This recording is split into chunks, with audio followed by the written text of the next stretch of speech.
श्री स्वामी समर्थ सगळ्यांना। तर मी आज चवळीच्या शेंग्याची सुक्की भाजी बनवते।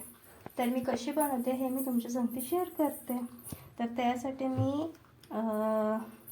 1 ते 1.5 वाटी चवळी घेतलेली आहे आणि त्याला कुकरला लावून शिजवलेली आहे 4 ते 5 शिट्ट्यांमध्ये। ही चांगली बघा, तुम्ही बघू शकता अशी दाबल्यावर शिजलेली आहे। तर ही चवळी घेतली आहे आणि फोडणीसाठी कांदा आहे 1 मोठा बारीक चिरलेला, टोमॅटो आहे बारीक चिरलेला 1, इथे जिरं मोहरी आहे फोडणीसाठी, इथे अद्रक लसूणची पेस्ट आहे, इथं घरचा मसाला आहे आणि इथं चवीनुसार मीठ आणि इथं थोडीशी कोथिंबीर वरतून गार्निशिंगसाठी। तर मी पॅनमध्ये तेल गरम करायला ठेवलेलं आहे। तर आता आपण रेसिपीला सुरू करूया। तर मंडळी, तुम्ही बघू शकता की तेल चांगलं गरम झालेलं आहे। तर मी आधी त्याच्यामध्ये टाकते जिरं मोहरी, याची मी फोडणी देते आधी। तर फोडणी चांगली अशी कडकडून अशी फोडणी आलेली आहे। आता आपण ह्याच्यामध्ये कांदा टाकूया। तर कांदा मी टाकलेला आहे। आता याला चांगलं थोडंफार याला सोनेरी रंग येऊपर्यंत याला चांगलं हलवून बघू शकता की कांद्याचा हलका रंग चेंज व्हायला लागलेला आहे। तर आता आपण ह्याच्यामध्ये हिरवं वाटण आपण केलं तर अद्रक लसूण ची पेस्ट ते टाकूया आणि चांगलं मिक्स करून घेऊया। बघू शकता की मी चांगलं मिक्स करून घेतलेलं आहे। आता एक 4 ते 5 मिनिटं याला असंच परतूया, म्हणजे अद्रक आणि लसूण हे चांगलं शिजेल।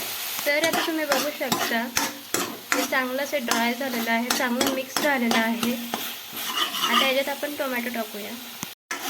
टोमॅटो टाकून आता मिक्स करून घेऊया। टोमॅटोला त्याच्यामध्ये चांगलं मुरू देऊया, तो मसाला सगळा त्या टोमॅटोमध्ये जाऊ देऊया, मिक्स होऊ देऊया चांगला।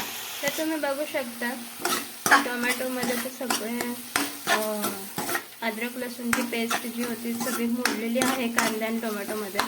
तर आता आपण ह्याच्यामध्ये घरचा मसाला टाकूया आणि आपलं हे मीठ टाकूया आणि सगळं एकत्र हलवून घेऊ।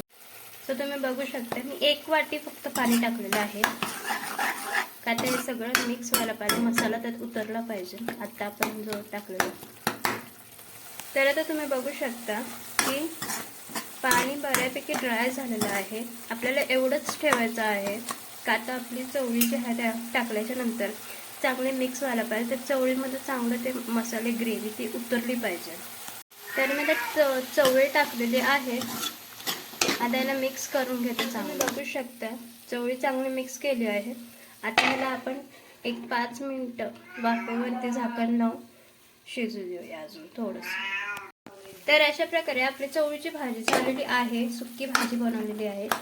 तर आता आपण हिला सर्व करूया। तर अशा प्रकारे आपली चवळीची भाजी झालेली आहे, तुम्ही बघू शकता अशी छान अशी चवदार मस्तपैकी अशी बनवलेली आहे। तर ही रेसिपी तुम्हाला आवडली असेल तर प्लीज लाईक करा आणि कमेंट्समध्ये सांगा जर आवडली असेल तर। आणि माझ्या चॅनलवरती नवीन असाल तर प्लीज सबस्क्राईब करा माझं चॅनल। तर आता पुढच्या रेसिपीमध्ये भेटूया, तोपर्यंत श्री स्वामी समर्थ।